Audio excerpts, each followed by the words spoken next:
Greetings to you. I'm Brother James Muhammad, a student in the ministry of the Honorable Minister Louis Farrakhan, and your host for this week's segment of Closing the Gap broadcast. We want to welcome all of our viewing and listening audience, those of you who are regular participants in the broadcast, also, hopefully, those who are there or here for the first time. I want to introduce, as we always do, our dear co-hosts, our dear sister, Stala Muhammad, the managing editor of the Final Call newspaper, and of course, our dear brother, student minister, Chad Muhammad of Muhammad Mosque, number 47, located in the great Tampa Bay area of Florida. So, assalamu alaikum. Wa alaikum salam, sir. Now, we have a very, very, very special guest, but before we bring her on, we always open in the name of Allah, the Beneficent, the Merciful, the one God to whom all praise is due, the Lord of the worlds. We thank Almighty God, Allah, for his merciful and prophetic intervention in our affairs in the person of Master Fard Muhammad. And we thank him for raising up from our midst his messenger, Messiah, the exalted Christ, the most honorable Elijah Muhammad, through whom we have been given our beloved and blessed Redeemer. And I refer to him as my personal Savior. The man of whom I speak is the Honorable Minister Louis Farrakhan. In their names, I once again greet all of you with the greeting words of peace. We say it in the Arabic language, Assalamu alaikum, peace be unto you. Tonight, we are very blessed to host a very, very, very special and brilliantly talented guest, taking the hip-hop world, I would say, by storm, and really just magnificently expressing the word, the teachings, and lifting the consciousness of our people through that most popular media.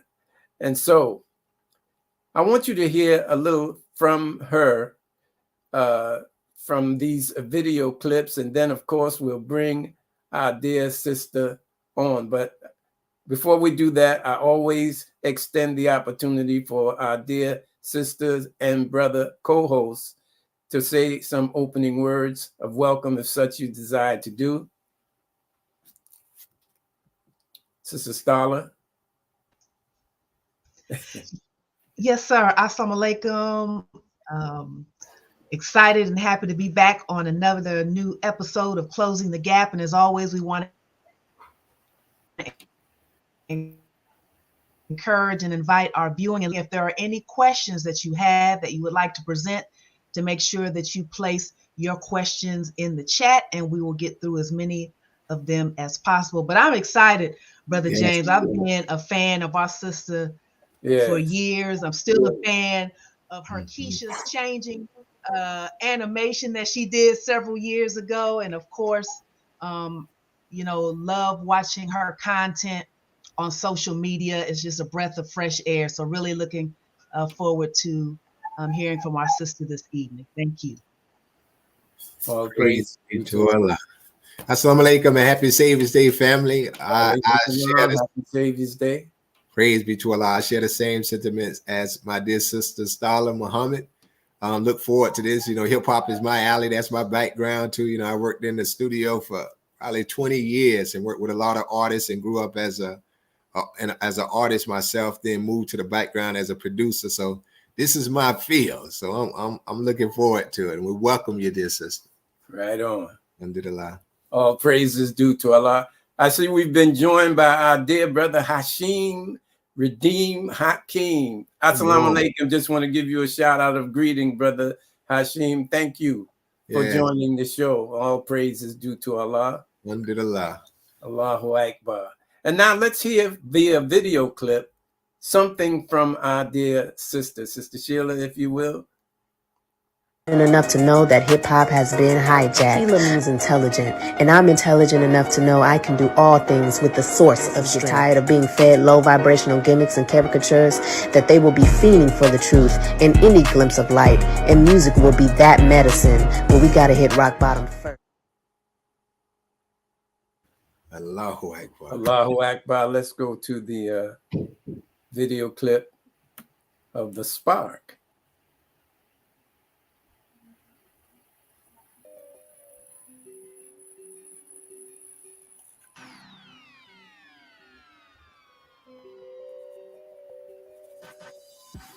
Sister told me don't head bless this beat. Why y'all fascinated by these closet freaks? Now I'm not judging, just don't think it's cute. I heal them like Lauren gave me the alley. To Allah, all my praises due. To mama, all my love is true. To fake phonies, wannabes, you better off just being you. Stay true, that's the motto, that's the game plan. No politicking with this puppets, woman or that man. My sister told me, go ahead, bless this beat. Farrakhan said, don't do it for the vanity. Painful world inside these women is some hurting girls before you call her thotty. Check what led to her insanity. There's a reason for everything. Stay clean above suspicions where you'll find me. Above suspicions where you'll find me. Homeboy wanna ride, hop up in the backseat. I'm the prize and I love it mucho. Passion, pain, hard work to be numero uno. Comfort zone, had to get out my comfort zone. The heart is in the home, but the money is in who do you know? I'm talking friendships in all walks. No new friends, that's how a fool talks. I'm trying to walk like Jesus walked, and if I'm not the one, please God, let me be the spark. And that's what Tupac said. My only mission is resurrect the mentally dead. Starting with me, so I spit the truth hard. Cause the spittle spit, opens eyes, vision, strive. You know, I never want to condescend. There are a lot of people who condescend to the audience. You know, they just think, oh, they like anything. Just throw a beat on it and put your voice on it. But if it doesn't move me, then I don't think it's worthy enough to put out there and move someone else. You know what I mean? Like it has to be something that is personally, you know, is something that I need personally. That's my barometer for whether or not it's good for the people. Not just anything, just, you know, just make a beat, it's hot, throw it out there. You know, that I can't use that barometer. That doesn't work with me.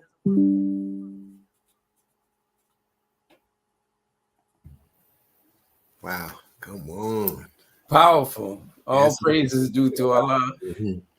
And it's my great pleasure at this time to introduce to some, but present to most, because she's so well known, our dear sister, Akilah Nehanda.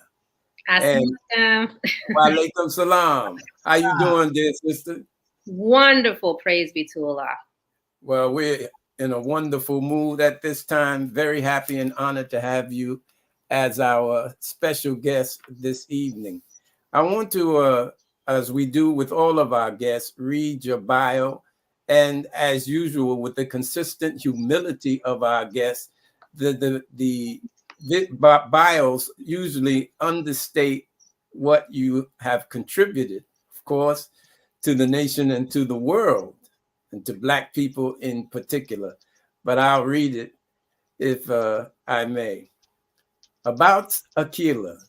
Akilah is a musical artist, content creator, and YouTube influencer.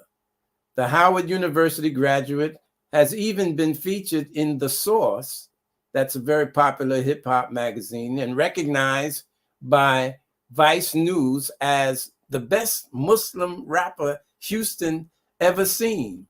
She has performed in various cities all over the United States.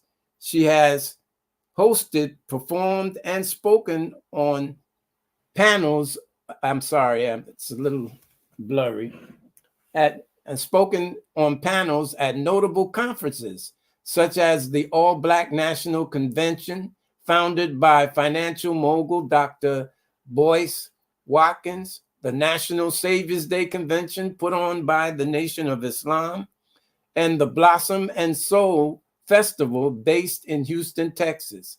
Besides being a musical artist, Akilah has managed to organically reached millions of views on her social media platforms for her colorful content and modest fashion reels. She is currently signed to artist development label called Peace Industry Music Group, which is an imprint label at Rock Nation. Akilah's motto is, I'd rather change the game than sit back and complain. This is our sister, Akilah Nehanda. Now, I was curious as to the name Nehanda, so I did a little research on my own. And I found that our dear sister's name, or she's the namesake of our sister Mbaya Nehanda, that literally fought in the liberation struggle for Zimbabwe against the land invasion of the British. She was born in 1840 and they executed her in 1848. There's a statue erected to her greatness in Zimbabwe. She was a member of the Shona tribe, which really consisted of 6 other tribes, one of which was the Zulu tribe. So when I read that, I said, well, I got a little idea as to where she gets her fighting, her teaching, her scholarly spirit. So all praise is due to Allah. So at this time, it's my great honor and privilege to bring to the microphone again to present to some and introduce to some our dear sister, Akilah Nehanda. Assalamu alaikum. Wa alaikum salam. Definitely honored to be on this platform. I watched some of the interviews, and so now being on the platform feels like a privilege and an honor. So thank you for having me. Well, we're the appreciative ones. The honor and the privilege is ours. Tell us a little more about yourself personally, if you don't mind. I understand that you are a nation baby or grew up in the Nation of Islam. Tell us a little something about that sojourn. Yes, sir. So I am born and raised in Houston, Texas. I was born in the Nation of Islam. My mother, Sister Angela Muhammad, my father, Brother Durs Muhammad. And I grew up really surrounded by a lot of revolutionary people. So Dr. Khalid Muhammad, he used to be the national representative of Minister Farrakhan years ago. He's from Houston. So I have pictures of him holding me when I was like 4, so I have pictures of Sister Ava, Sister Dr. Ava, may peace be upon her, holding me on her lap. And that picture actually made it in her Janaza program, which blew my mind. But I was surrounded by revolutionary people my whole life since I was little. My father was a captain, my mom was a lieutenant, and, so all of these different strong personalities and revolutionaries have surrounded me. And then my middle name is actually Nehanda. So my last name is Muhammad, but Yes. that name Nehanda that you described, and I think she was executed with 1898. I'm not sure, but she fought. Correct. That's right. correct. So she fought, and she basically single-handedly earned the title that she has as one of the greatest revolutionaries of Zimbabwe. And I had to look up my own name. But when I found that out, that it meant reoccurring revolutionary spirit, and it also meant solid, I was like, wow. And this was around the time when I saw the solid definition was later on. And I would always say things like, no, you got to be solid. You got to be solid. So then when I saw that my name means solid, I'm like, see? No. But yeah, so I'm married. I have a 4-year-old. I have traveled all around the world due to my mother working for the airline. So I traveled Africa, Asia, South America, the Caribbean, so many, Europe, so many places with the exception of Australia and Antarctica, of course. But that traveling before all of that, really before the age of probably 22, 21, gave me a global perspective. And it gave me, besides the fact, of course, Minister Farrakhan, Sister Dr. Ava, and all of these powerful people, but it gave me the courage and the audacity to do what I do today, because once you start traveling, you see that everybody, needs the same thing, and everybody is going through the same things. And so it creates more of a, I want to say, a self-awareness, but more so like I guess I'm trying to say more like a confidence in how you should move forward in the world. And so because of that, I do believe traveling played a big role in me not being afraid to be on the stage and do the things that I do, because I've seen so much. I'm not necessarily afraid of how will people in this country feel or that country feel. I've been to those countries. I've been to the Middle East, so all of these things have contributed to who I am today. And then, of course, going to the prestigious Howard University in Washington, D.C., that really helped shape me. And that's actually where I started to rap. That is when Nicki Minaj came out and her mixtape started getting really popular.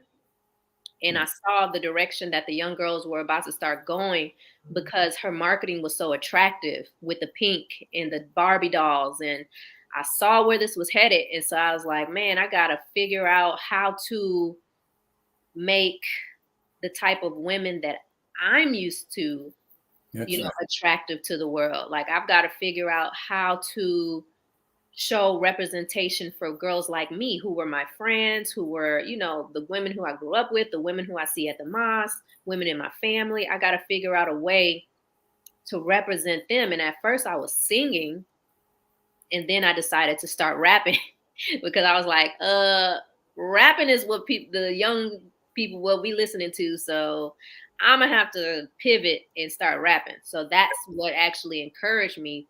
Nicki Minaj and seeing what she was doing actually encouraged me to start, I guess you could say, showing representation from myself and people like me in rap instead of just singing.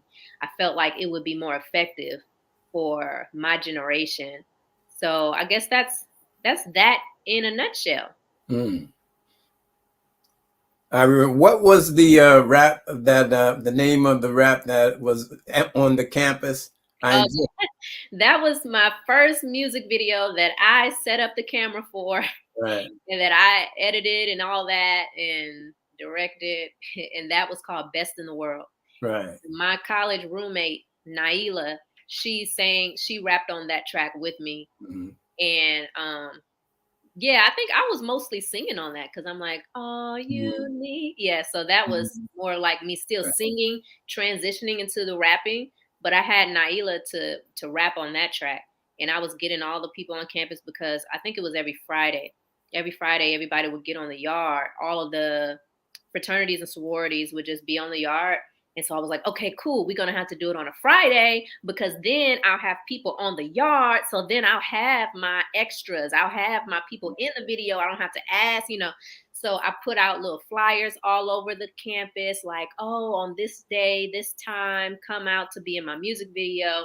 And the funny thing is, I'm thinking that that's all I had to do, because that usually works for me. But in this case, like, people were just trickling in. It was like a couple people. So I had to literally grab people and be like, hey, come over here. Like, come over here. So we had to really pull people in. But then when we did, if you guys see that video on YouTube, it's still on there. And it's so funny, because I'm like, you can tell this is my first video. It's all like, it looks all old, and I don't have, it's just ridiculous. But that's a lot of people's favorite video from me, like, to date.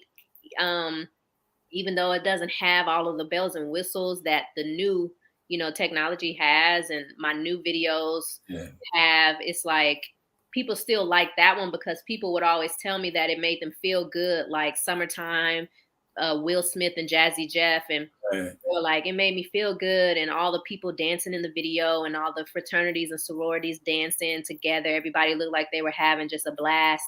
And so it was a hit amongst the nation. Like they played it on a national webcast. Mhm. I think it was for like, I don't know if it was like for a believers meeting, but they played it and I'm like, y'all really like this. Yeah, I really like this I know video. I did, definitely. So I'm glad that it was, it had such a beautiful response to be my first really official video that I decided to do. But yeah, that's when I started my rap career, was at Howard. Before then, I've been going to performing arts high schools. Well, I went to a performing arts middle school called Pershing Middle School, and then I went to a performing arts high school called HSPVA in Houston, Texas, the High School for the Performing and Visual Arts, and that's the high school that Beyonce went to for a brief time as well. And her vocal teacher was the same vocal teacher that was there when I was there as well. And so I've always been in the arts. I was in musical theater, so I did a lot of theater. I did a lot of stage production. And even though I was in musical theater, I would always get cast, usually as like a lead role in the just regular theater show. So I was doing a lot of just acting. Initially, I wanted to be an actress. And I guess for Sister Starla, when she was talking about the Keisha's Changing, I did all the character voices for Keisha's Changing, utilizing my acting skills and my theater background. So theater and all of the great lessons that I learned in my high school, from, doing stage makeup to like the ins and outs of writing a script and all these different things. And script writing, also my major at Howard was film production. So I have a background. That's why I do all of my music videos. I direct and I edit all my music videos because of my film background at Howard. So all of these things are just tools for my music career so that I can know what is possible. Because if you don't know how to edit a video, if you don't know the backgrounds, the ins and outs of like lighting and all these different things, then people can just do what they want with your content, and you really don't have any control because you don't have the knowledge as to how to explain what you want to see. But because I have a background in film and theater and all of those things, when it comes to my music videos and just my music in general, I have a wider knowledge as to how I want my videos to look, how I want them to feel, what message I want to come across. So all of the things that I've done in the past, especially my education with theater and film and music, that has definitely helped me now that I took on a career of music and being an influencer.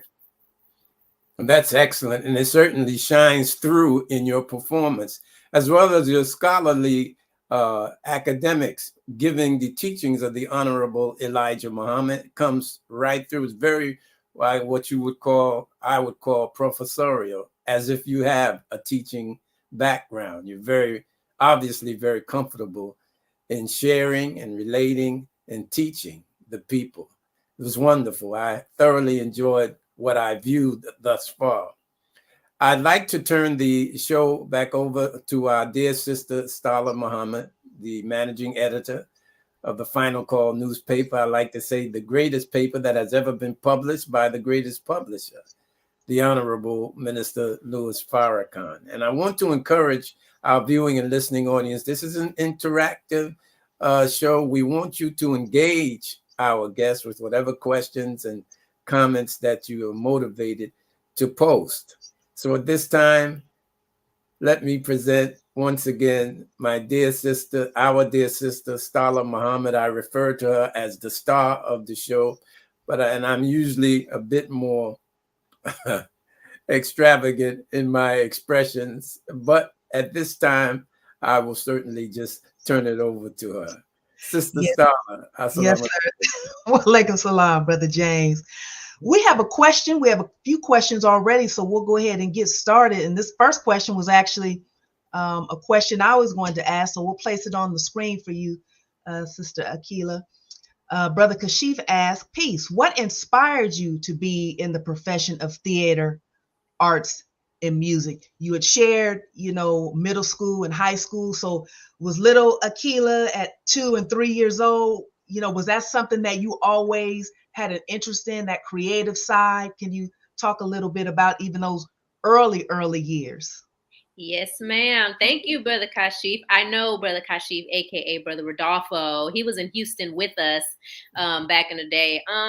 And what inspired me? Yes, I've always wanted to be on the stage as a little, like you said, 2 years old, 3 years old. I just remember watching Michael Jackson and being like, oh my gosh, I want to do that.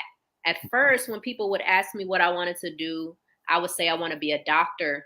And then when I saw Michael Jackson, I was like, oh no, I want to be a singer. That's what I want to do.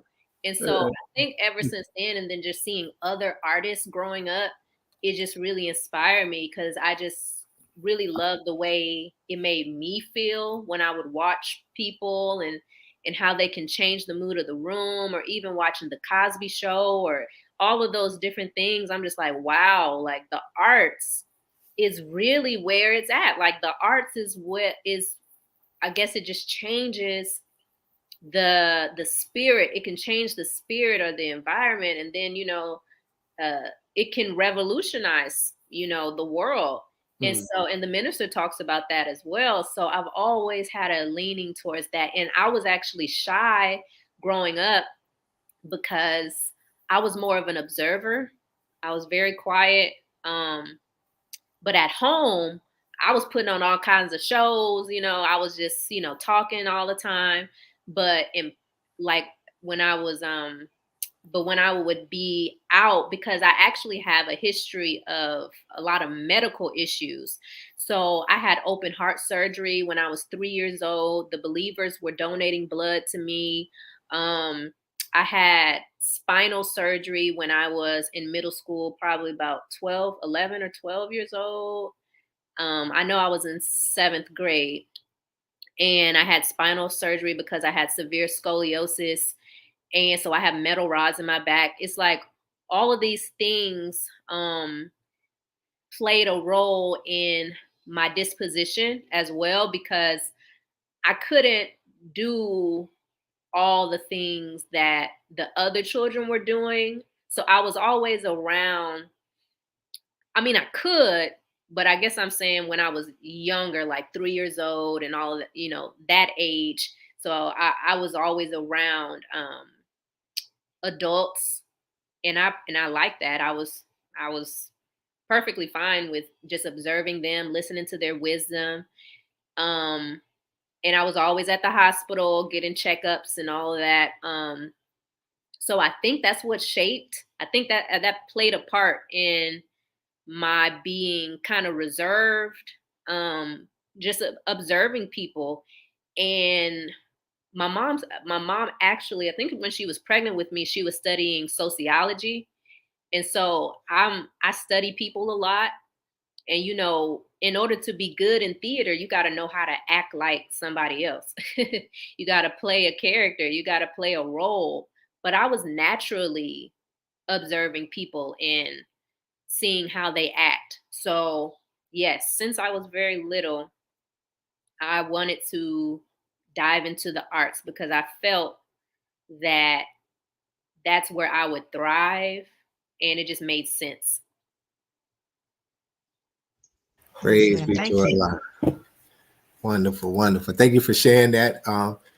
We're going to keep it going. I'm going to follow Sister Starla. The next question comes from our dear brother at our regional headquarters, Mosque 29, Brother Tony Muhammad. And he posted this, which he is a great, a big fan of hip hop and have worked with a lot of hip hop artists and those in hip hop. He asked a question. He said, Assalamu alaikum, dear sister. You have garnered much attention for your powerful artistry. Have industry representatives approach you about recording opportunities? How have you responded? How important is it for artists in the Nation of Islam and conscious artists in general to unify and maintain high standards in their representation? Thank you for the question, Brother Tony. I have been approached in my via A&R in my inbox on Instagram, but I think it was right after that. Right after that, Dr. Boyce Watkins, he introduced me to Mr. John Boyd, who is the founder of Peace Industry Music Group.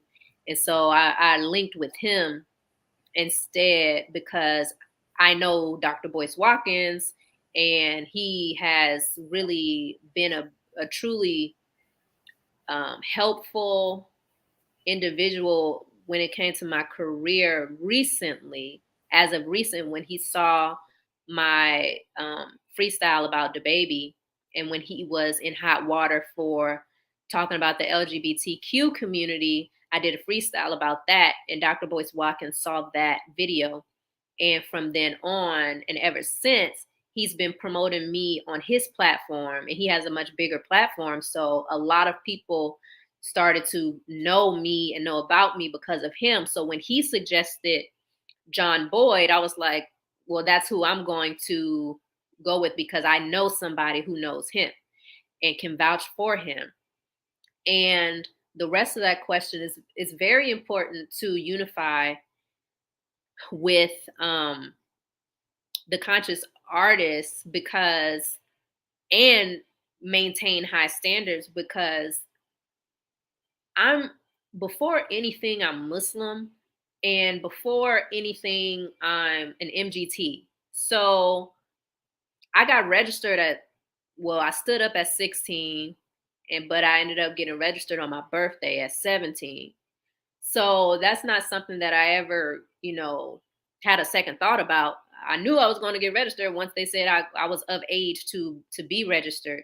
So I'm first Muslim, and then I'm an artist. So I think that if we were to think like that as the artists in the Nation of Islam, then I just can't see how, we could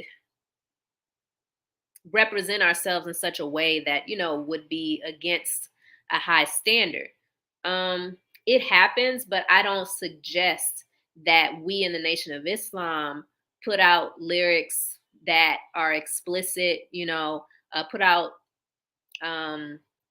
messages that our brothers and sisters in the world are putting out, because we're supposed to be the clean glass. We're supposed to be an attracting factor.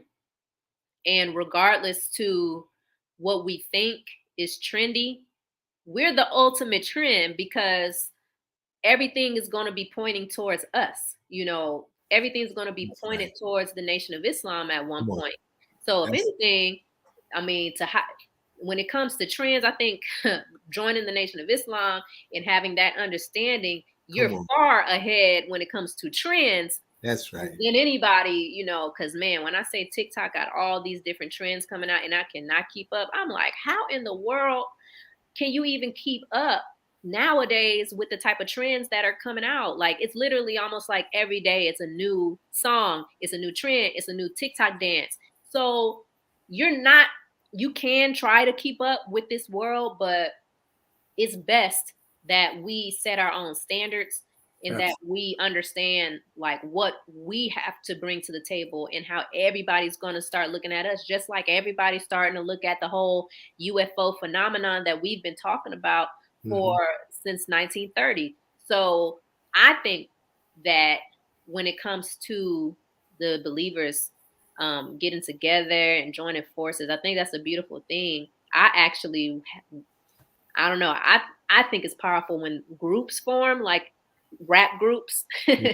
But everybody want to be solo, so I just had to be my solo thing. But originally, I really wanted to be in a group, because I just think that's so powerful. But it's a time for everything, and I guess now is the time of individuals. If you notice, there's no more groups anymore, so that's just kind of what it is. And I do believe the groups will start coming back, and when the groups start coming back, that's going to be so powerful. Wow. All praises due to Allah. Thank you, dear sister. You know, the Honorable Minister Louis Farrakhan did tell us that the Most Honorable Elijah Muhammad told him when there was a question of our interaction with the civil rights groups and with others, he said, well, don't worry, brother, keep your position because they're all going to come this way. Exactly. And I firmly believe that. So in terms of trend setting, we are and will be the trendsetters among our people. And inshallah, when the kingdom of God is established, the entire world. So all praise is due to Allah. Okay, let's go back to our audience, Sister Starla. All right, we have got a question from none other than DJ Rockwell, Brother Vaughn down in the ATL. He says, question, assalamu alaikum. Are you going to continue touring this year, and will ATL be a tour stop? Assalamu alaikum, Brother Rockwell. Yes. So the answer to that question is inshallah, yes, sir. And ATL will be a stop.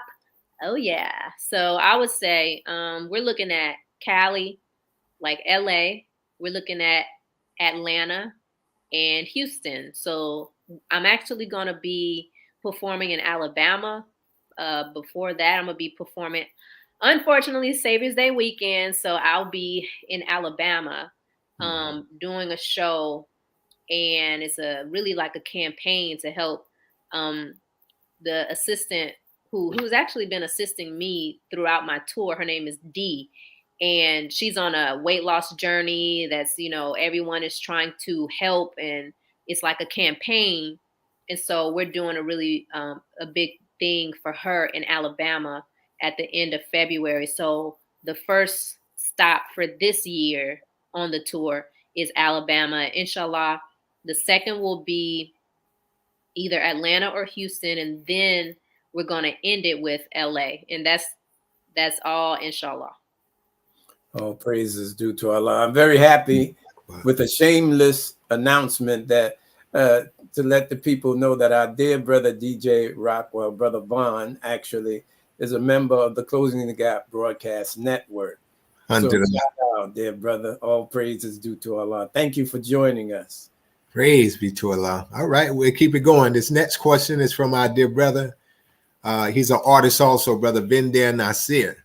And he asked the question, do you have any advice for those looking for grants to fund their art or theater projects? Yes, I'm still trying to learn about that. I have a friend who told me about a grant site that I'm going to be looking into as well. But I would say my only advice, because that's not really my expertise, is to link with a grant writer.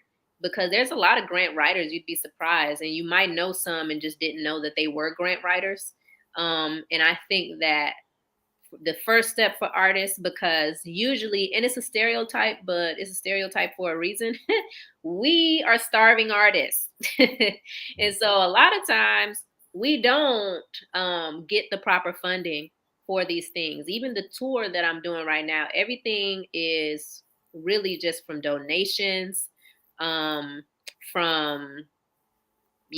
Donations out of pocket.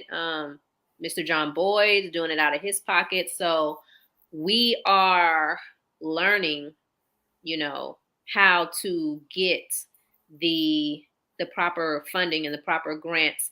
And so far we've been doing good being under the Peace Industry Group umbrella. But as far as, the other artists, that's what I would suggest, is to find a grant writer and link with them. Wow. Did you happen to have the opportunity to respond to our producer's email with whatever information that we could give to present and to show on the broadcast how we could help, how we can contribute? Oh, yes, you could absolutely go to my website. And I didn't respond to that. I didn't see that question, but I guess I didn't read the whole email. But my website is akilahsworld.com, and there's donation buttons on like every page. And, links to my Cash App, links to my PayPal. And I can actually put that in the chat so that you can, so that it can scroll. But all of those links are on my website. So I'm putting that in there now. Oh, www. Let me do that again.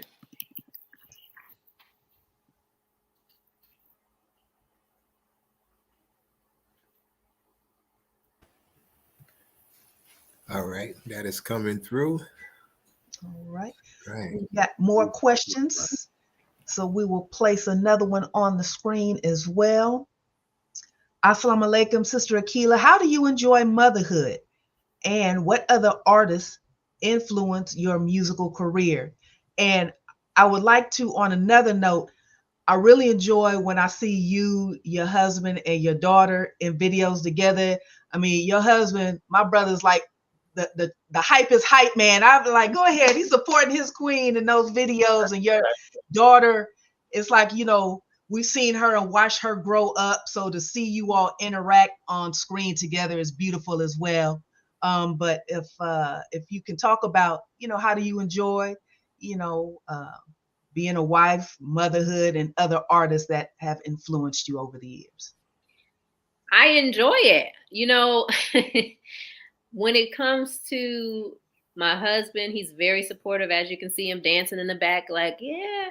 And he has a theater background as well. And he's a DJ. He's my DJ.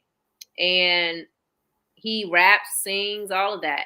And so because he has a musical background, he's all in, you know, he's all into it. And so, and I'm always coming up with ideas and all kinds of video things. And so he's always like, okay. I'm like, okay. And now today we're going to do this. And then we're going to do a video on Thursday. And he's just like, all right. He's like, all right, well, I'll be there. So he's very supportive. And then Ailani, she loves, like, she's actually at a stage now where, because I put on makeup for my, you know, my videos and whatnot, she's trying to, oh, I want my own makeup and I want to, you know, so she wants to do everything that I do. So you got to be careful when, you know, you're around the little ones, because she wants to rap all of my songs, which is a good thing, because all of my songs are child friendly. You know, there's no cursing, there's no N words, there's none of that. And so she enjoys, genuinely, she knows all of my lyrics. And now that she's 4, she raps them around the house. And she brings it up on her own. And she goes, Mommy, this the one, this the one, this the one. And so she'll just start singing, you know, or rapping. And then so she's my number one fan as well. She's at a stage where she wants to get on the stage with me. So we have to like hold her back, but but it's been a beautiful thing. And I think that's one of the things that attracted a lot of people as well, is seeing my family in the background. Praise be to Allah. I know in your bio it spoke about the source. Do you mind sharing that experience of being in the source? How was that like? How did it come about? Well, it was really interesting when I did the freestyle about Will Smith slapping Chris Rock. That got over 2 million views on TikTok, and it just garnered a lot of traction because my opinion was different from everybody else. I'm like, yeah, protect the Black woman, you know. That was my stance. I'm like, that's his wife, protect her. Y'all watch the housewives slapping each other all day and you don't get in an uproar. But when, you know what I mean? So when someone is at least saying that they were doing that for a noble cause, then now it's like, oh, he's a monster. And, you know, I'm like, so my take was so different from the narrative that everyone else was painting about Will Smith, that I think that's what, you know, I think those lyrics is what made that video take off so strongly. And so with that, what was the question? Say that question one more time. Yeah, so just talking about this source. Oh yeah. Yeah. How did that come about and everything? Well, that's the video that the source picked up. And they from that they did an article about it, and it was a sister who did the article, and she, trying to get her name, but she really is someone, and now I follow her. She follows me on social media, but just following her, she's a very conscious woman. You know what I mean? Mhm. And so I actually knew her through, I believe, Lish 2X said that she knew her as well, and I think that might have been a link. I'm not sure.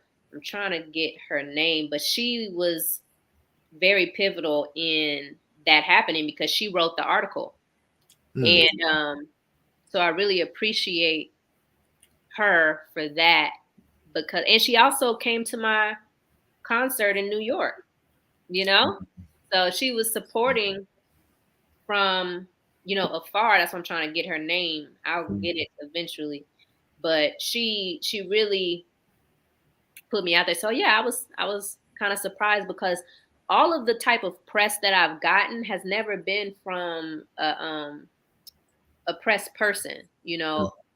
It's always just been from them seeing me. Even in Vice, um, Noisy Vice, they picked me up for seeing my video "We Out Here." When he saw "We Out Here," his name is Lance. When he saw "We Out Here," he was like, "Oh, can I write an article about you?" And I'm like, "Sure." So all of those major publications came organically. I never have had a marketing agent. I've never had a Mm. publicist. To this day, I still don't have a publicist. All the things that I do happen organically from me just posting videos, and Mhm. that's it. Wow. Praise be to Allah. Thank you for sharing that. Yeah. All praise is due to Allah. Just another shout out. We don't generally do shout outs, but if we did, we certainly want to shout out our dear sister who is responsible for the beautiful flyers that advertise our broadcast, Sister Akua Kariamu. I think her handle is Akua's Corner. Thank you, sister, for your wonderful, wonderful work. She's a member of the Closing the Gap Broadcast Yes. Network in the Graphic Arts Department. So Wonderful. thank you. Thank Thank you. Thank you. It looks great. you. All Okay, right. let's keep it rolling. Yeah, the questions are coming in steady. I'll put the next one on the screen. This is from my brother James Maxton, who's asked, how long does it take for you to write a rap song? When it comes to the hot topics, it don't take me long at all because you got to get on it, right? So a lot of those, it comes to me. I started going viral because of those hot topic freestyles. So if something were to happen, like the Will Smith thing, right? I'll write that in maybe a couple hours, is just thinking about it and write that. And then some things might take me a couple days. So like I'll write some of it and then I'll come back to it another day and then I'll come back to it another day. But I never really stay on it too long. So sometimes it comes through days. And then but for the most part, it doesn't take me long to write a song at all. Like usually a day, and then like I said, maybe over days, but not the whole day just thinking about it. And then when I get in the studio, because of the low funds, I'm willing to pay for about 2 hours max. And so it usually takes me 1 hour, be in and out of the studio. So it doesn't take me long to record the song because I already know how I want it to sound. And I think because of my theater background, going back to theater, you have to be on stage, and you can't mess up on stage. So I don't have a whole lot of mess ups. I do it over and over if I need to, but for the most part, I know how to deliver within a short amount of time. Praise be to Allah. All righty, we'll keep it going. This is from our dear brother Kashif Muhammad. Say, is your connection to the music also inspired by the minister? And did he give you any words of inspiration that you mind sharing with us? He definitely gave us so Hip Hop Detox. I don't know if you've ever heard of it, but Brother Enoch he has an organization and a group called Hip Hop Detox where they do hip hop with a message, and it's the full hip hop culture. So you'll have breakdancing, you'll have like a play and all these different things. It's like a musical. And he's been doing this for years, doing it in different schools all over the country, but mostly Chicago, since that's where he's from. And one year, I want to say it was I'm trying to think of the year. It might have been 2015, 2016, or 2017. One of those years. We went to Chicago. He got a lot of us who are artists in the nation, and the minister wanted to speak with us. And we had the honor of going to the palace, and the minister spoke for like 4 hours to us. And we were sitting there for hours listening to the wisdom of Minister Farrakhan. And I was able to ask him a question. My question was, how do you want the women in hip hop to behave, present ourselves? And his answer was to study the women from back in the day, like Ella Fitzgerald, Lena Horne, all of those type of women who were very classy. He said to study them and how they presented themselves, how they dressed, and how elegant they were, how feminine they were. He said to study them. And he also told us about how the beat of the song is great. However, the lyrics is really what is going to wake up the minds and the hearts of the people. So those were the main things that stood out to me as far as like advice. And to this day, it's funny because that was in maybe 2016, 2017. But it wasn't until recently that it clicked what he said about study Lena Horne and Ella Fitzgerald and all those jazz singers who wore elegant dresses while they performed.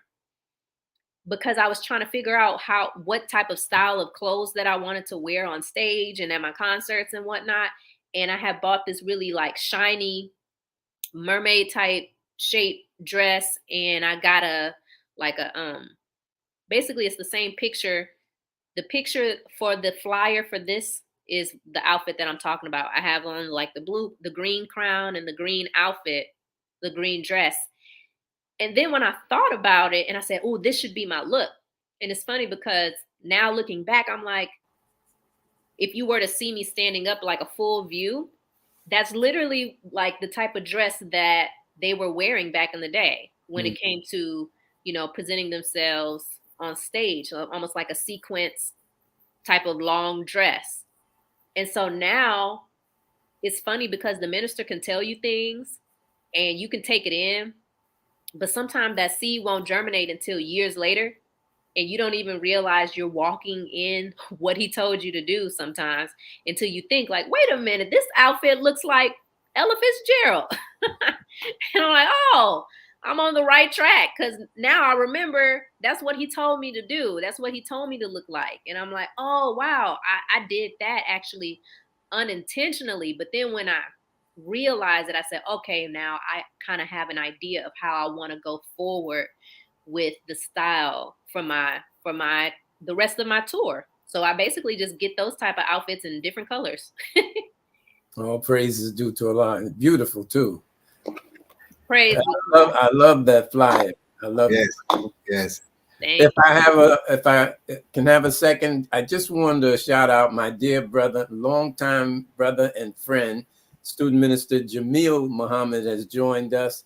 I believe Brother Jamil still has the broadcast, the Nothing But the Truth. I don't know when it is, but I want to give my brother a shout out, Brother Jamil Muhammad and his wonderful wife. All praise is due to Allah. Praise be to Allah. Nothing but the truth. Whenever you happen upon it, make sure we tune in. Also, we're joined by our dear brother and student minister of Muhammad Mosque number 15B, Brother Desmond Muhammad, hailing from the city of Miami initially, or Fort Lauderdale, actually. And now he is the student minister of Muhammad Mosque number 15. I want to shout our brother out. Assalamu alaikum, Brother Desmond. Praise to Allah. 15B, that's right. All right, let's keep it going. Oh, I was going to say, Brother Jamil, we go way back as well, because he was, when I was at Howard University, he was very supportive and, you know, being in DC. So shout out to Brother Jamil, Uncle. All praises due to Allah. All right, we've got a question on here for Brother Mandine with CROW, Chicago's own Coalition for the Remembrance of the Honorable Elijah Muhammad. And Brother Mandine asks, he says, you've done quite a few freestyles over the years. Is there one that's more personal for you, one that you can relate to more?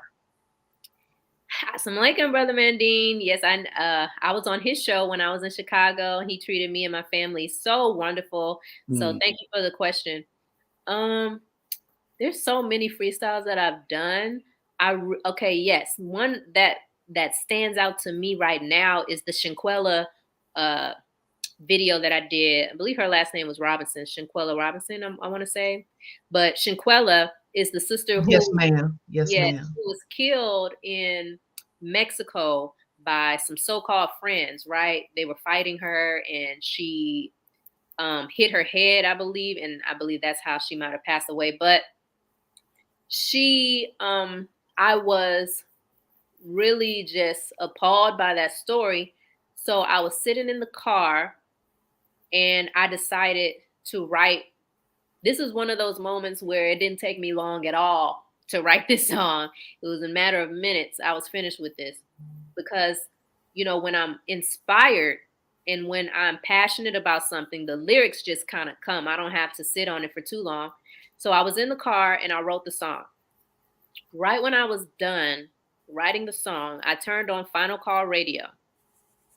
In Final Call Radio, the minister was literally talking at the Hip Hop Summit. Mind you, I just turned it on right after I wrote the song. When I turned it on, he said, he was telling the artist, he said, open this paper, talking about the Final Call newspaper. Open the paper and look at the different events, the current events. And he said, you know, write a song or make a song about what you're reading, what you see, like what's going on. And when I tell you I almost threw the phone, I mean, I was blown away because I think a little before that, I had got a little criticism from some people who I don't know, but it was brought to me that, you know, so I guess some people in the nation, not a lot. So trust me, the majority of the people in the nation support what I'm doing. But it was like a little group. I don't know who it was, but a sister came to me and said, they trying to figure out why you always doing current events freestyles. Like, is that all you're going to do? Are you going to do any other songs? Are you doing an album? Like, they feel like, are you doing it just for clout? And that surprised me. And it was offensive, not the fact that she brought it to me, but the fact that that was in their minds, that I'm trying to do current events to get clout or get, you know, just because I know it'll go viral.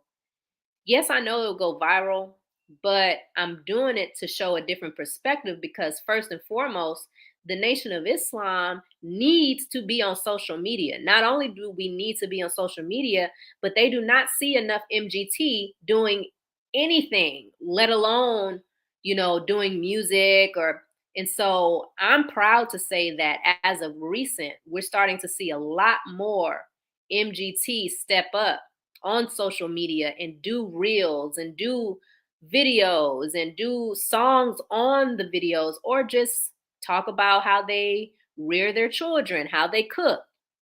All of these things are necessary and needed, But I've been doing it for so long that I guess the thought was, oh, are you just doing this for clout now that you're doing these videos about current events?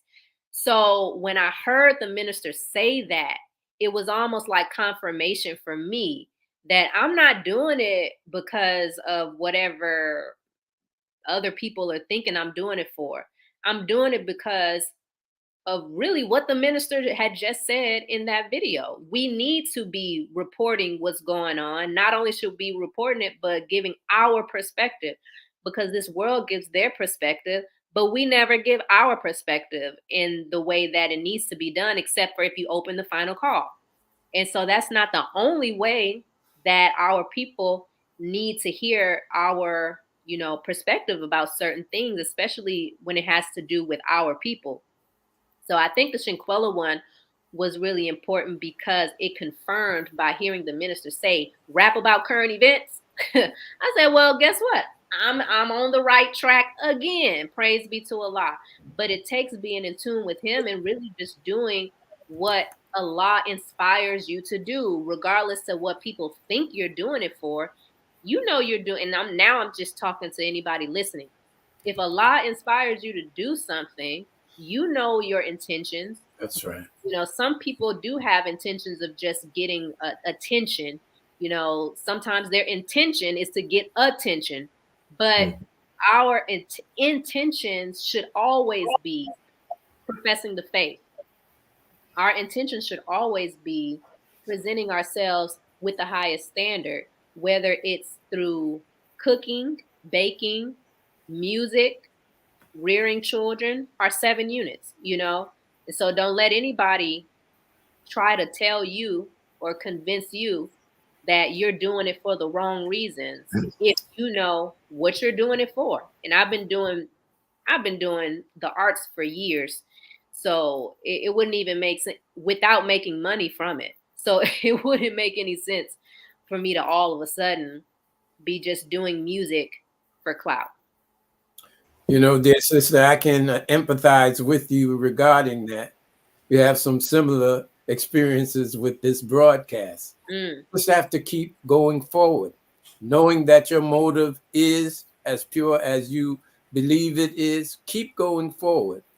And the result is Allah will come to your side. He will bless you. He'll let you know whether or not your motive is off. As we all know from the Honorable Minister Louis Farrakhan, that Allah judges the intention. That's right. Not necessarily the action. And we've been blessed with growth and success, as you will and are being blessed with growth and success, dear sister. So I'm with you on that. We've arrived at the top of the second hour. For those of you who may have just tuned in, you are tuned in, of course, to Closing the Gap broadcast, and we are blessed and honored and privileged to host our dear sister, musical artist Akilah Nehanda. So back to you. Alhamdulillah. Praise be to Allah. Brother Chad. Yes, sir. If you wouldn't mind, dear sister, I know you have been a part of different panelist discussions. What are some of the points you have been blessed to speak about or to get across at these panel discussions? Recently, at the All Black National Convention, I was on a panel about male-female relationships and the dynamic between, going 50-50 and all of that, because in one of my songs, We Don't Think the Same, I said 50-50 debate, you the man halfway? And so I think, I'm a little controversial, but we had a discussion about that. And so my opinion when it comes to male and female relationships and how the woman, we are our husband's helpmeet, you know what I mean? And so we help in whichever way we can. And so I remember the minister saying that a sister wrote him one time and was like, my husband is trying to do everything he can and he's just not making enough money and he's doing this and he's doing that. What can I do? I don't, what she said something like, I don't, I think she was basically saying she doesn't bring in any income or something like that. And she was saying, well, what should I do? And the minister was like, help them. and so and so I think that, of course, we as sisters, we have to use common sense. If our husbands are doing everything that they can, then we have to start getting creative and finding ways to help our men so that they can support us full out like they would like to, or whatever the case may be. But I'm very much so an advocate for women staying in their femininity the best way that they can, and for women to really take hold of our responsibilities as mothers, and our focus as best as we can on our children, their education, their upbringing, because we don't want this world to raise them. And you never, like the minister said, you can't make your children a Muslim. Only Allah can make them a Muslim in the heart. But what we can do is do all that we can in our power to put them in the proper environments and give them the proper nurturing. And it's hard to do that when we're tied up and we're trying to work for the white man all the time. And we're just, and so I think family is something that I feel strongly about because it's the cornerstone of our nation. So we need to really start talking about it. And I believe that's the topic for Savior's Day this year is marriage, and talking about the importance and the sanctity of marriage and how important it is, especially for the Black community, for us as women to really support our men in the men to be helping their women. So I think that's one of the things that I enjoy talking about. But there's always, I'm always on panels talking about the importance of, positive hip hop as well. Praise be to Allah. Thank you, dear sister, for that answer. Yes, sir. All right, we've got a question here from Sister, I hope I'm pronouncing her name correctly, Tornesia Muhammad. Assalamu alaikum. I want to thank you. My daughter seen you and said, Mommy, she looks natural, not a lot of makeup. I love her. So the question my daughter Talia is asking is, has anyone approached you to look like them, meaning with tight clothing? And then in another post, she said that her daughter who asked the question is 8 years old. Assalamu alaikum, Sister Tornesia and Sister Talia. I am honored that Talia thinks I look beautiful in my naturalness. And yes, I've never actually been, I think because of my personality, people don't even try me like that. Like, oh, you should be putting on some tight clothes. Like, I think I don't present myself in a way that makes people think that they can tell me that, or, but I think it's also because the type of style that I do wear is attractive. Even though I'm modest and I'm covered up, it looks nice. And so people I don't think they have the feeling that they need to give me another alternative. So let's say you were wearing clothes that were modest, but they might look homely, or it's not matching, or it's not stylish, and you are presenting yourself as an entertainer, then yes, you might get some people to be like, well, maybe you need to try something else. Maybe you need to put on something tight because what you wearing ain't working. So I think it's because what I do wear compliments me. And it is still, like I said, it's still clothes that people who are not Muslim still like. And I get compliments from people who are not Muslims all the time, that I think that's why they don't try to pressure me into looking any other way. So Talia, you have to be confident in how you look now. You have to be confident in the clothes that you wear and the styles that you have, because when you're confident like that, Talia, the world will bend to what you're doing. And it's no longer about them trying to pull you into what they're doing. People are going to start looking at you and saying, well, how do you do your hair, your scarves like that? How do you need to give us a tutorial, girl, like, because we want to look like that. We want to wear our scarves like you. We want to where did you get your outfit? And so they'll start asking you those questions, and you can just be yourself. Like the minister said, they're all going to be coming our way soon. If you really look in social media, I'm starting to see a lot of marketing, like, and it could just be my algorithm, but I'm starting to see a lot of like covering up, and a lot of like hijabi styles, and a lot of Muslim women becoming influencers. So all of that is coming towards the Nation of Islam very soon. So we have to present ourselves in the best manners that we can. But thank you for the question, Talia. Praise be to Allah. That is great. Dear sister, what do you think about the current state of hip hop, and what would you list as your top 3 artists? Well, Lauryn Hill will always be my top. Mm-hmm. On the top, probably number 1 for female, singer and rapper. I really like Left Eye. Notice I'm like naming all these people from back in the day, but I really enjoyed Left Eye's her tone, Mm-hmm. the way she rapped. It just was. I love her tone. And I'm not sure. I can't think. Those are like the 2 that always pop in my mind, because those were the 2 that impacted me the most.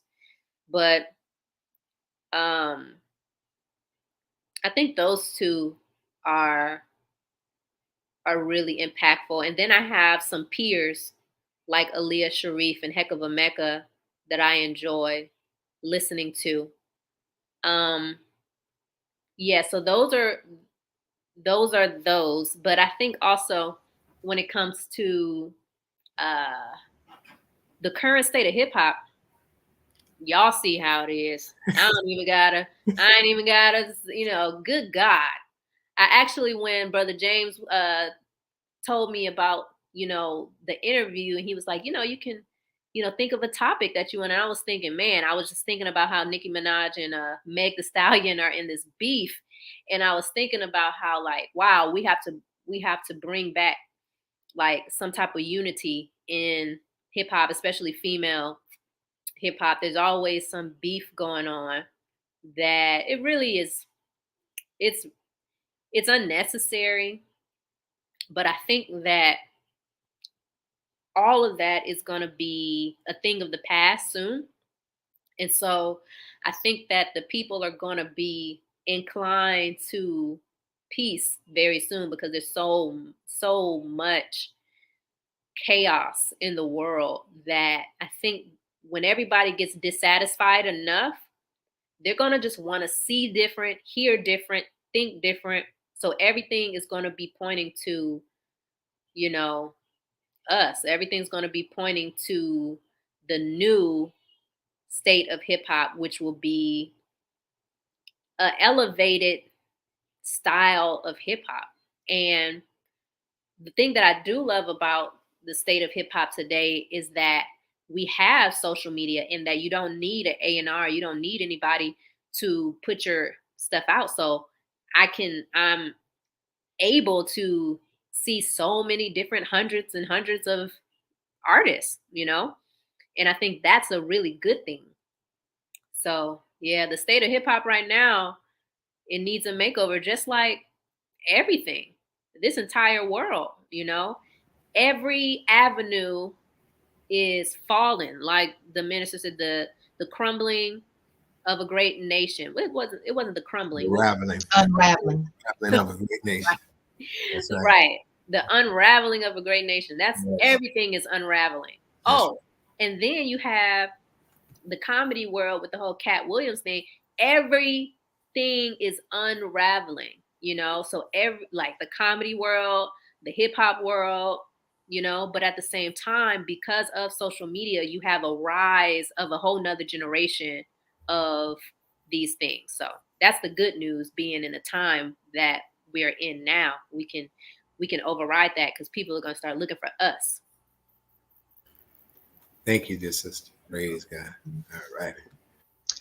Sister Akilah, how do you balance, your career as an artist and influence with, duties as, a wife and a mother And of course, we have one of our fabulous study guides by the Honorable Minister Louis Farrakhan. One of those is the struggle for balance. So how do you, how do you balance all that you have going on in Akilah's world? Well, one, I'm so blessed and thankful that my husband is patient. He's one of the most patient men I ever met. And I'm also happy that my daughter is only 4, because I'm learning right now the best way to balance it. So what I've recently done is I've written a schedule of my social media content creation. So I've made it where only on Tuesdays and Thursdays I shoot content, right?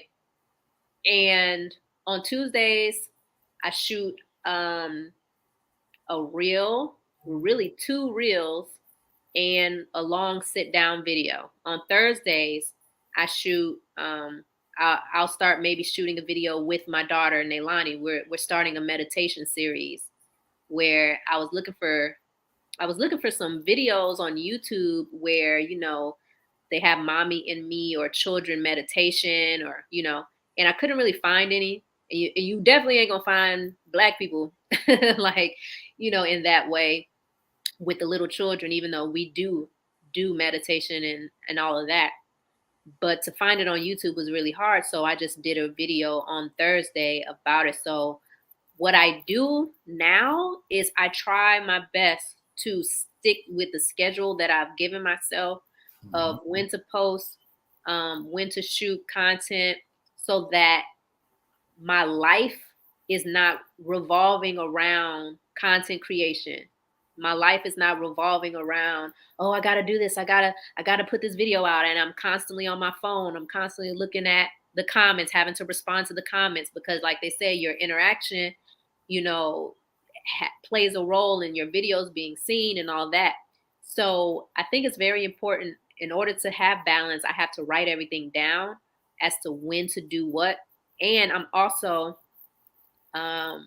working on my sleeping schedule, where I'm doing, this literally came to me the other day. I said, it has never really worked for me to just go to sleep at a decent time. Like that, for some reason, my whole life, I never really had a bedtime.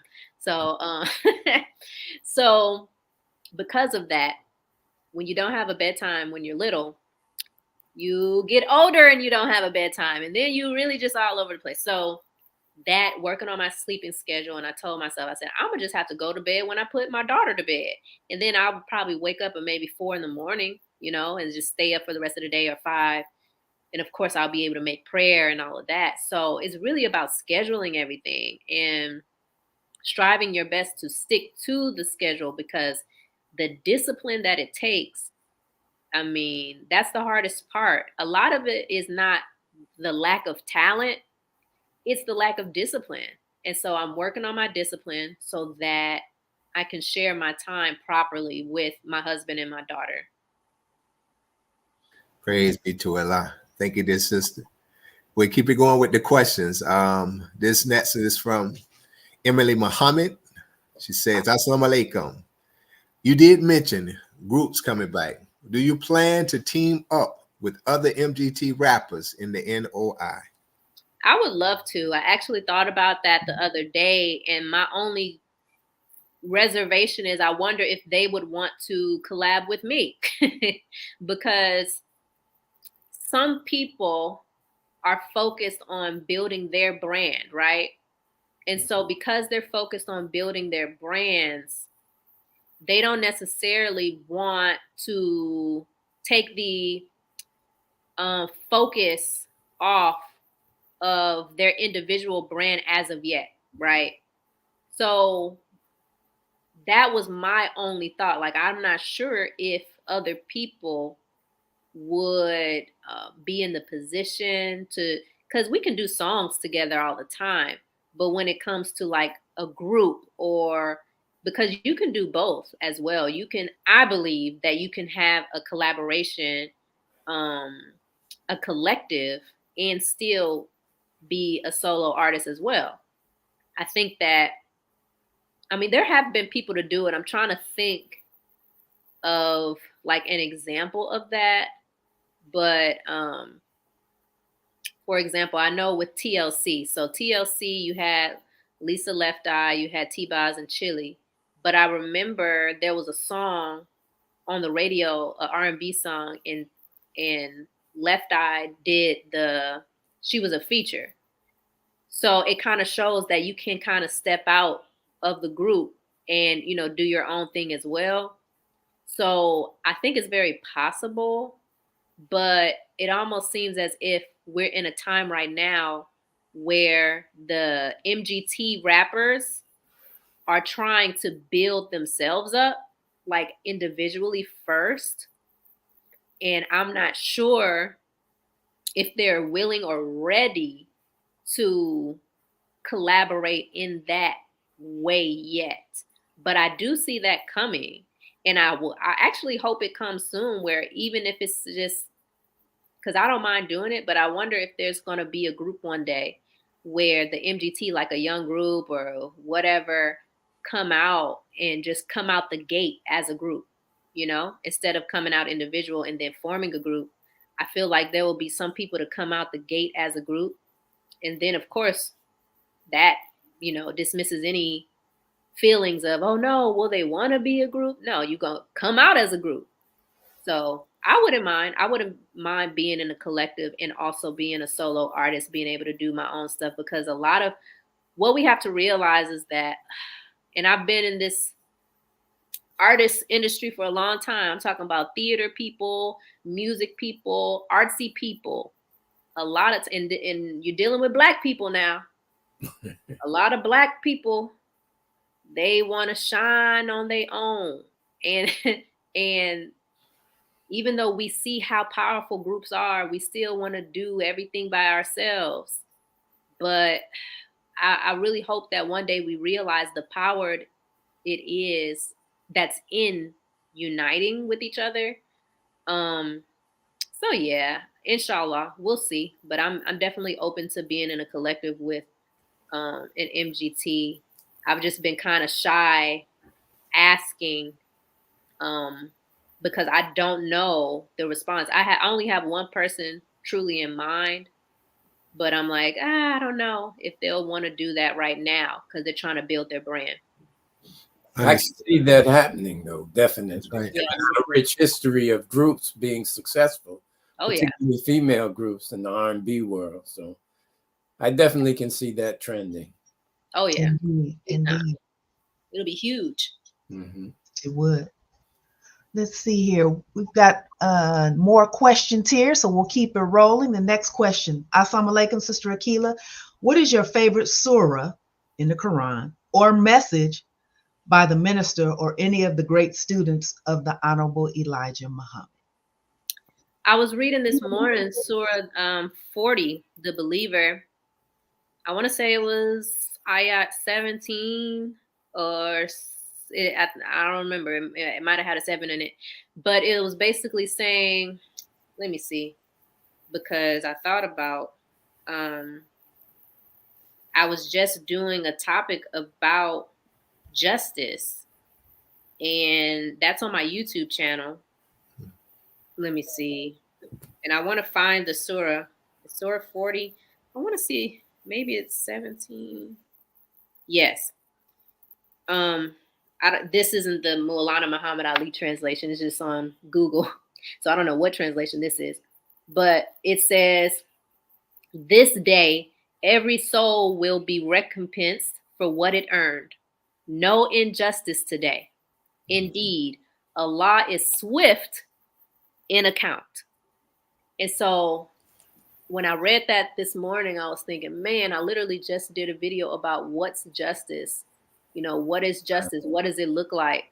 And what I was saying is that a lot of times we want justice now, but the way Allah has it, you might not get justice till generations down the line. You know what I mean? It could come through your children, through your children's children. So a lot of times when people say, well, How is it that white people can put us in slavery and do all this for over 400 years and we still ain't got reparations? We still ain't got this. We don't have no land. We're mentally, spiritually, morally, financially bankrupt, all these things, right? And so it seems as if Allah doesn't or won't give you justice. But justice lays down when you go to sleep and it gets up with you when you wake up. And Allah, just like in that surah, it said, no injustice today. And I just feel like we're living in a time where all of the things that we're doing is coming to the light. Everything that you're doing, the good and the bad, is going to come to the light. So when I think about myself, how I've been doing music for over 10 years, not making really any money from it, just doing it off the strength of wanting to represent the teachings of the most honorable Elijah Muhammad in an artistic way as an MGT in front of the world so that people can see us as human beings, so that people won't see us as robots or all of these stereotypes that they see in all of these movies that are coming out back to back to back about the most honorable Elijah Muhammad. And then you got MGT in the movies not looking like how we look, not talking the way we talk. And I'm like, we have to get ourselves out there. So just off of the strength of knowing my intentions, I said, well, the reason why that ayat is so powerful is because I don't have to be discouraged. You know, I don't have to feel like, oh, I've been doing this for this long. I might as well stop because I'm not here or I'm not at a level that I feel I should be. Because in truth, when you're ready, that's when everything will truly happen. Yes. And if things have not happened in the way of Michael Jackson glory, the way I wanted to be when I was 3 years old, wanted to be like Michael Jackson, if I'm not the Michael Jackson right now, it's not because I am not doing something right. It's that too, because Michael Jackson had one heck of a work ethic, but it's also because Allah is shaping my character. He's strengthening my will. He's doing all of the back work that needs to be done before you can even be on a Michael Jackson level, you know, a Beyonce level. There's so much work that has to be done, and you're not going to get it just because you want it. You get it because you earn it. Like the minister said, you got to do the work. And I know I have so much more to be doing. So I'm not actually mad at all, you know, that, you know, I'm not have 1 million followers on Instagram or 1 million followers on Facebook. I'm not mad at all because I see the growth that I'm getting spiritually. Yes, ma'am. The growth in my character, the growth as a wife, the growth as a mother. And honestly, I would not want to have to figure all of that out in the public eye, just to be honest. Good point. So I'm actually grateful that I have not blown up as Michael Jackson did yet, because I want to be able to figure some more stuff out before that time. So yes, that's my favorite as of now, this morning. And of course, the most honorable Elijah Muhammad, a nation can rise no higher than its woman. And from the minister, I always like when the minister talks about how his mother tried to abort him, because I think that it's such a powerful story, because my parents, they weren't married when they conceived me. They weren't married at all. They've never been married. And so I come from a single parent household as well. And so I enjoy when the minister talks about his upbringing. Anytime he talks about that, it just reminds me that Allah has his hand on who he pleases. That's right. You know? And so, yeah, that's that. Praise be to Allah. We sure appreciate your transparency, sister, and all that you do. Praise be to Allah. Thank you. All right. We'll keep it going. This one right here is from our dear brother, Vindan Nasir. The question is, how do you choose what track you want to rhyme over? Do you have a certain kind of beat you prefer over others? Absolutely. So I think about the beat first, because to me, that's what I like You know, that's what attracts me. All those catchy songs that have horrible lyrics that are out right now, the only reason why they're still on the radio, besides the fact that it's a whole plot, but the other reason is because the beats are great. So I look at the beats. I like a good bass, but because I've been studying about how there are low level frequencies, I try to make sure that it's a higher frequency because I know I enjoy the type of music that has more of an upbeat feel. I'm not really inclined to low vibrational beats, even though I'm from the home of Chop and Screw, H Town, but I'd rather not have that type of sound. But I'd rather have more of an upbeat type of hip hop sound that makes you feel good and but also like a good bass. So yeah. All praises. All right, thank you, dear sister. Yeah, Sister Akilah, how does it make you feel? Of course, we had the question earlier from our young sister who's only 8 years old, but I know over the years you've gotten, you know, a lot of props and compliments, you know, not only from, you know, sisters, but brothers as well, of really being a breath of fresh air, to be quite, you know, straightforward. So how does that make you feel? And does that fortify you and help to motivate you to continue to do what you do when, even though, you know, you see what's kind of being presented commercially, and sometimes it's like, man, am I making a dent? Am I making an impact? But you see that you are. So talk about, you know, how that, you know, inspires you. Exactly what you just said. There are those thoughts, you know, there were those thoughts back in the day. Am I making an impact? I mean, I'm doing all this stuff, and are people really feeling it? And then when I would think something like that, Allah would have it where someone sends me a message, and of course it'll be children, it'll be adults, it'll be brothers, sisters, and they'll send me a message like, "Oh man, this made my day, and my daughter looks up to you. My sons, they love watching this video. Well Made Man, my song Well Made Man. People still talk about that to this day. I got some T-shirts made that says Well Made Man that are for sale as well. And I got to figure out how to put that online so people all over the country can start purchasing it instead of just being in front of me. But it's those moments that do and that have pushed me to keep going, because as an artist, like Erykah Badu said, we sensitive about our stuff now. And I think it's because you're giving yourself. It's not about, you know, when you have the right motive, it's not about you per se. It's really you're trying to service the world. You're trying to give them something to listen to. And so some artists, and I do think about this, and I'm like, man, should I become one of those artists where they only make music for them, like, you know, for their therapy?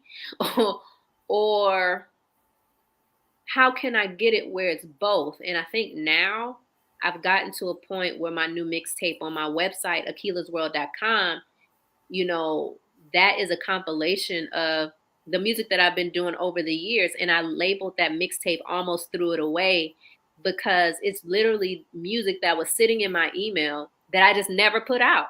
You know, it was a lot of music on that mixtape that I guess, you know, in my mind, maybe I wanted to go back to it and do this and do that. But then when I recently, you know, went back to it, I was like, no, this is really good. I could put this out right now. So a lot of that is because sometimes you do feel like, you know, how will your music be received? And, you know, so I think that as an artist, we have to stay encouraged.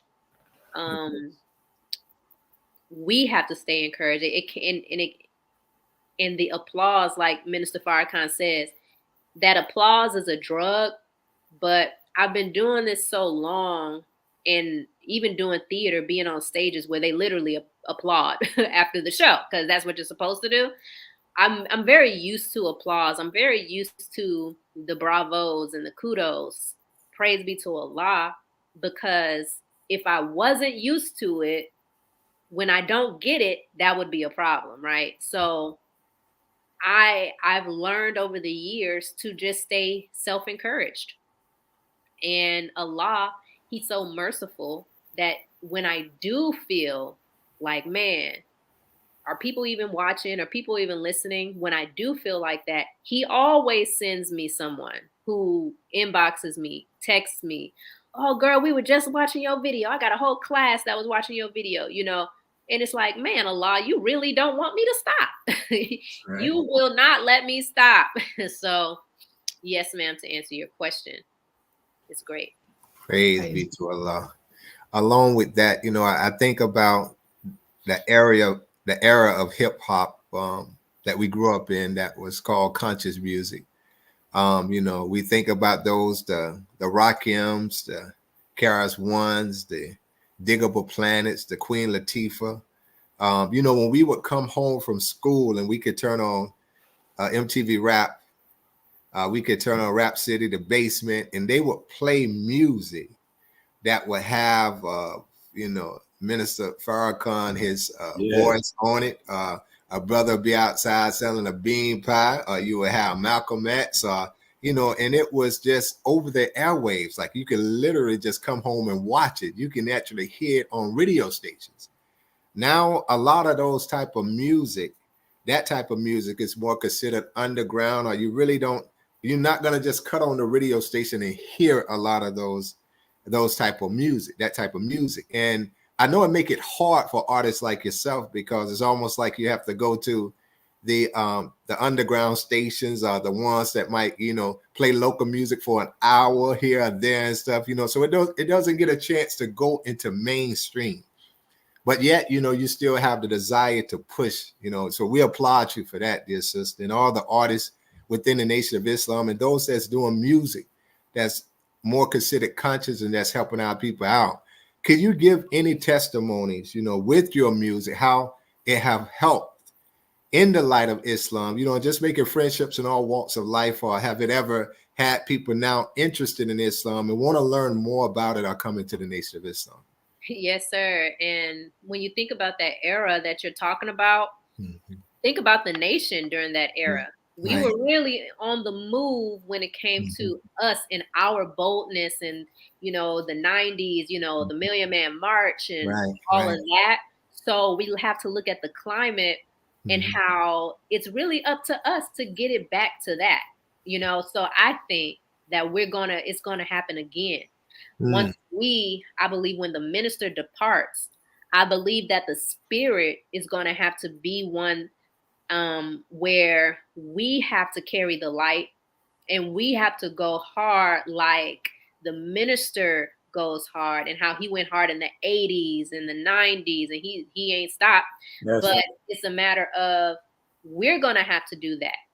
And so once we do that, I believe that those voices will be back on the airwaves, because our energy will force the world to start bowing down towards us and, you know, Master Fard Muhammad. So I think that that's that when it comes to the era.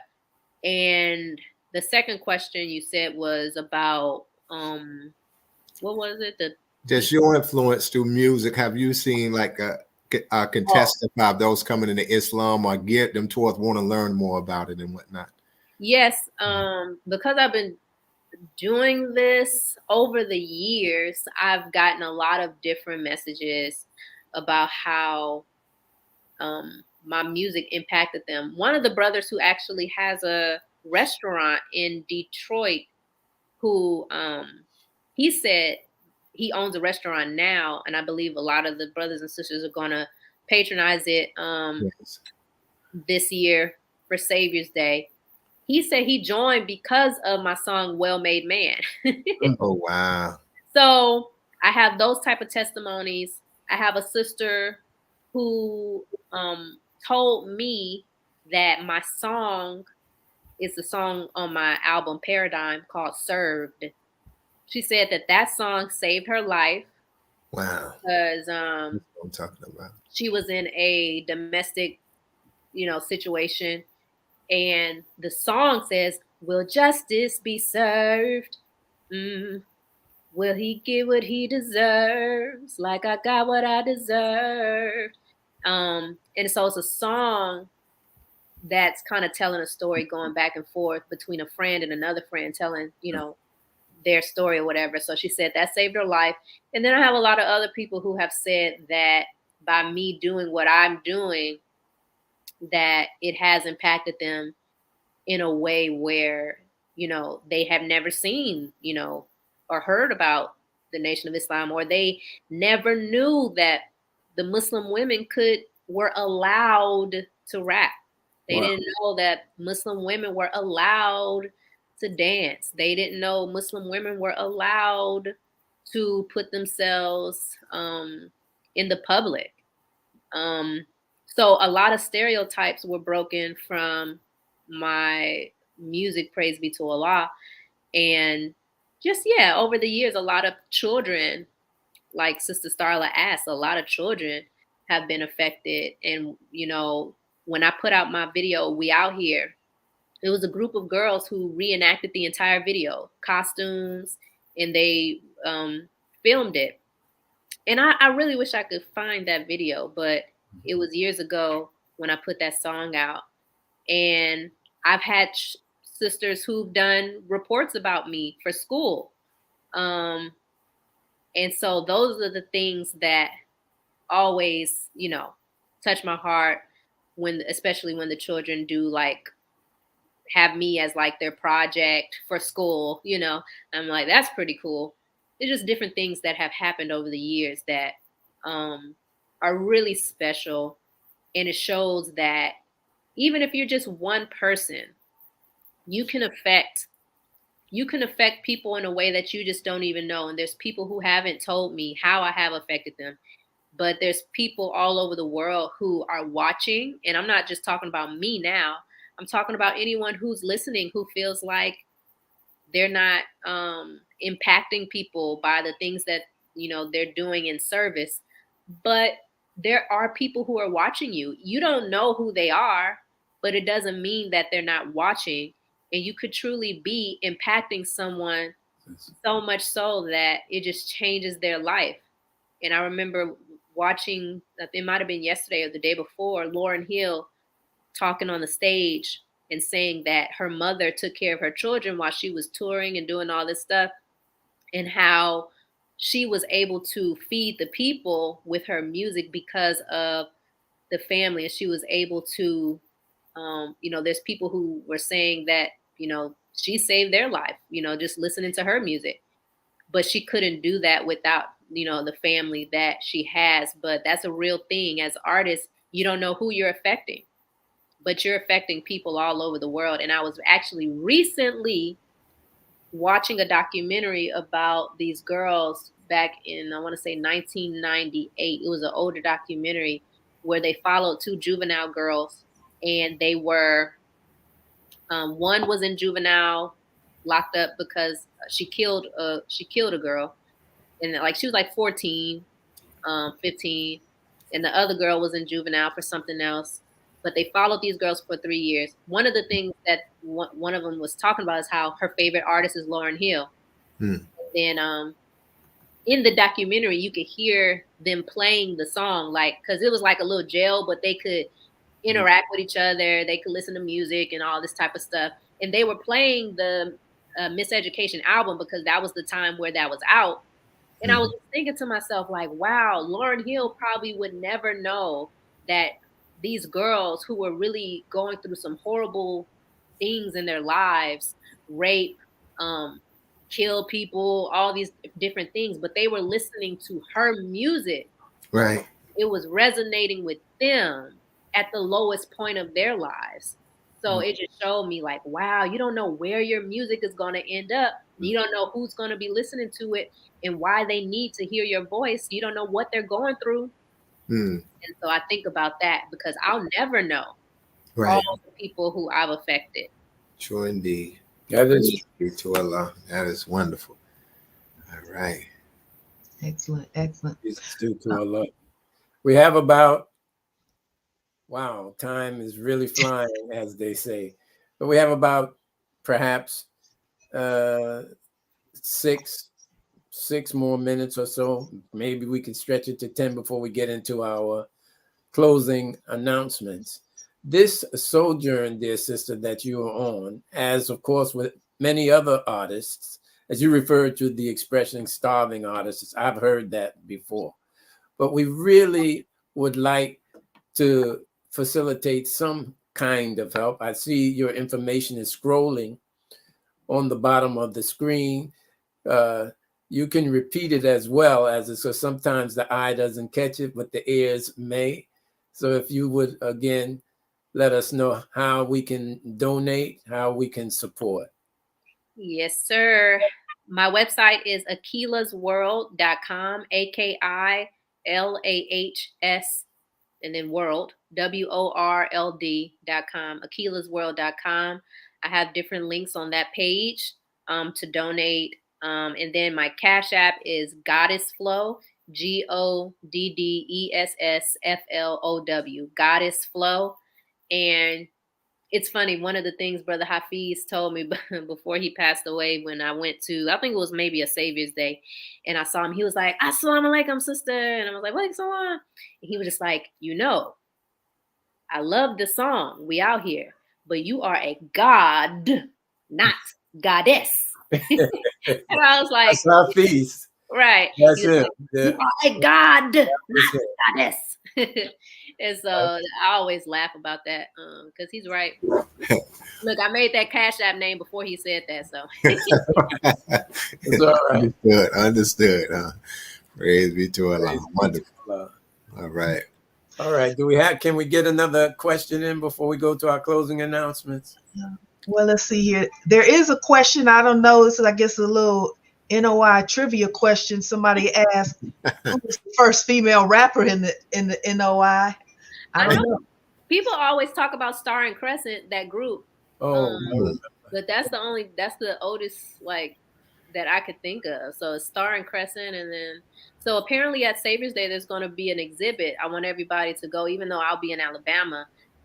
There's going to be an exhibit where they have like they're going to honor all of the different NOI artists from over the time. So even like Star and Crescent, those sisters, they're going to like honor them. Going to have like big cutout poster boards of the artists, and they're going to be able to like put their bios and stuff like that. So there's going to be that section at Savior's Day. That might have been a spoiler alert, but but you got it here first. No. That's right. And so they're going to have that, inshallah, as a component to Savior's Day. So if you don't know, it might be answered at that, at that exhibit. That would be wonderful. Praise be to Allah. Real quick too, if you could work with any artist, this sister, who would it be and why? Oh, it would be Lauryn Hill. See that coming. Because she's literally That's right. Because she's literally, she's just the spirit of Allah was just on her. I mean, during her career, she's still doing it, but it's just, I would love that. I can't really think of like a current artist that gives me that same, I feel you, legendary vibe, like, because it's bigger than, it's spiritual, Right. That's right. It's a spiritual connection. And she did something for us. Like she did something for Black people. And I mean men and women. That's right. And so I still haven't seen that impact as of yet. So it would have to be her until further notice. Wow. I agree. She's wonderful. Yes, she is. She is. She's want to hear more from her, in fact. Yeah. I know. All praise is due to Allah. As we are approaching the close of the broadcast or going into our closing announcements, can you give us some life lessons, particularly in this genre of your journey? But can you give us some life lessons, particularly artists, aspiring artists such as yourself? Yes, sir. Always think about what Allah has for you, and always think about what it is that Allah put you here for, because we can get caught up in looking at everybody else, especially because of social media. We have the advantage of looking at everybody else's lives, on our phones all day. So one of the suggestions that I would have is to limit that that type of screen time, because you don't want to bombard yourself with other people's lives. It starts to make you feel like you're not doing what you need to do. Mm. And it can get you off focus. So what I did was I put a lot of people on mute on my Instagram. So I don't see a lot of people. Like, I see a few people on my page, but the majority of the people who I follow are on mute, because I don't want to think about what everybody else is doing per se. I want to focus on what Allah has for me. So focus your best in the best way you can on what Allah has for you. One of the things the minister said was, when you're feeling down, to go outside and walk in nature and look at the trees, how solid the trees are. Look at the birds. Look at the flowers. Look at nature. Look at all of these things, and just think about how life goes on and how life is so obedient to Allah. And so when we are depressed, it is because we are not in present time, and we have to start to live in the moment. Because when we start feeling depressed, and a lot of artists are feelers, so we feel a lot. Mm-hmm. If you are an artist, or even if you're not an artist and you feel a lot, I would say stop stop thinking about the past and what happened in the past, and stop thinking about that future that you think is just going to be so no good, and oh God, is I'm always be broke, I'm always be this, I'm always just think about what are you doing right now. And Right. what can you do right now in this moment, and that depression will slowly start falling away, Beautiful. because you'll start thinking about, oh, I'm in this moment right now. It's not about what happened to me in the past, and it's not about what is going to happen in the future. It's about, what can I do in this moment? What type of power do I have in this moment? Even if it's just writing down a plan in the moment, or journaling, doing some meditation, breathing, listen to your breath. And so those are the type of things that I would say, is to stay in present time as much as you possibly can, so that you won't fall into a depression, because this is a very depressing world. And Right. so that's a real thing. But like the minister said, if you have anxiety, you living in Niggerville. That's right. So we got to figure out how not to have anxiety and grief, and to stay up on our prayers. That's my only advice. All praises due to Allah. Very sage, very inspiring advice, Right. this. Enough Listen, said. we got to have you back. Yeah. And I always remember that when we first started this broadcast, people were cautioning me about the 2 hour length. Well, Mm. James, you might want to consider making it an hour or so. But thank Allah that I didn't capitulate, Mhm. because the 2 hours goes so fast. That's And there's right. always a vast amount of information that our guests bring. Praise. Very important, very helpful information. And of course, you follow suit. So thank you. Thank you, dear sister, for honoring us If you here to on Allah. our broadcast. We certainly will Yes. be asking for you to make a return presentation. By Praise the be to grace of Allah. Almighty God, Allah, please give all of the believers, your family, of course, first, and the believers in Houston, to our dear student minister, Halim Muhammad. Please give him our love and greetings, and all of the believers. Yes, sir. Praise Thank you you guys all. Yes. so much for having me. And which mosque is 47 again? In Temple. Tampa, Florida. Okay. Oh, okay, cool. Yes. Come Awesome. visit us. Come down here. Come visit us. Will do. Praise be to Allah. All praises due to Allah. Thank you again, Thank dear you. sister. And let's go to our closing announcements. My producer has been on us about trying to close out on time, which I never meet the mark. Sister Sheila don't play. You don't play, so at this time, we're going to go to our closing announcements. Thank you again, dear sister. May Allah continue to bless you. And of course, you'll be in our prayers for your success. But we're quite sure that Allah is going to bless you. Praise be to Allah. Thank you. All right. Sister Starla. Yes, sir. Brothers and sisters, thank you once again for tuning in to Closing the Gap. I would like to encourage you to visit finalcall.com. That's www.finalcall.com, and take out a subscription. You can take out a digital subscription to the Final Call newspaper, or, of course, when you are in neighborhoods around your city, when you see the brothers, the mighty FOI, with a physical edition of the Final Call, make sure you pick up one, not only for yourself, but pick up another one for a family member or friend. On that very same website, if you click the store option, that will take you to store.finalcall.com, where you can order the books and messages of the Most Honorable Elijah Muhammad, as well as messages from the Honorable Minister Louis Farrakhan. And last but not least, if you click on Final Call Radio, that's Final Call Radio, or you can download the app, you can listen to excerpts of messages and musical selections from the Honorable Minister Louis Farrakhan 24 hours a day, 7 days a week. Once again, that is on Final Call Radio. And now I will pass the mic to Student Minister Chad Muhammad. Praise be to Allah. Thank you, Sister Starla.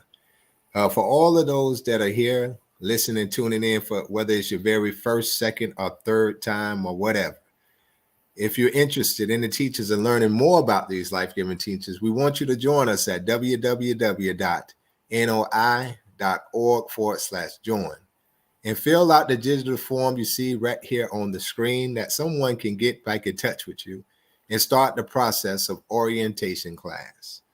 And we will also like to encourage those who would like to learn more to report to your nearest study groups and your mosques in your cities to hear about these life-giving teachers. And by chance, if you get the opportunity, or if you're in the Bay Area, whether it's in St. Petersburg, Bradenton, Tampa, Brandon, or wherever, we want to encourage you to stop by Mosque 47 tomorrow to hear our dear brother and student in the ministry, Student Minister Ali Muhammad, with this wonderful lecture entitled "The Stone the Builders Rejected," Part 2. And if by chance you're not able to make it out to your nearest study group or mosque, please, you could go to noi.org and hear the life-giving teachings, Making Our Word Bond, delivered by Student Minister Abel Muhammad. Please tune in at www.noi.org webcast. Thank you, family. I turn it back over to you, Student Minister James. All praises due to Allah. Thank you, Brother Chad. And for those of you who are regularly viewing our broadcasts, we hope and pray that it's edifying, inspiring, and enjoyable, as it is for us here in the studios. However, and those of you who do enjoy it, we ask if you want to show your support, and you've already shown your support by taking your time and your valuable attention to be with us for these 2 hours. For those of you who'd like to help us in a financial way, you can go to our Cash App designation, that's $CTG broadcast, or you can go to PayPal at jkingdom1@aol.com, or you can go to Zelle at closingthegapbroadcast@gmail.com. We appreciate your continued support. Thank you. Thank you. Thank you. And once again, one more time, Sister Akilah, for how we can help with you. Yes, sir. AkilahsWorld.com, AKILAHSWORLD.com. And my Cash App is Goddess Flow, GODDESSFLOW. Thank you again. And subscribe to my YouTube channel. That button is also on my website. All praises due to Allah. Thank you, and we look forward to having you back in the very near future. Yes, May sir. Allah continue to bless you. Thank you all in our viewing and listening audience. Tune in next week, same time, same station. Closing the Gap broadcast. Assalamu alaikum. Like, Wa alaikum salam.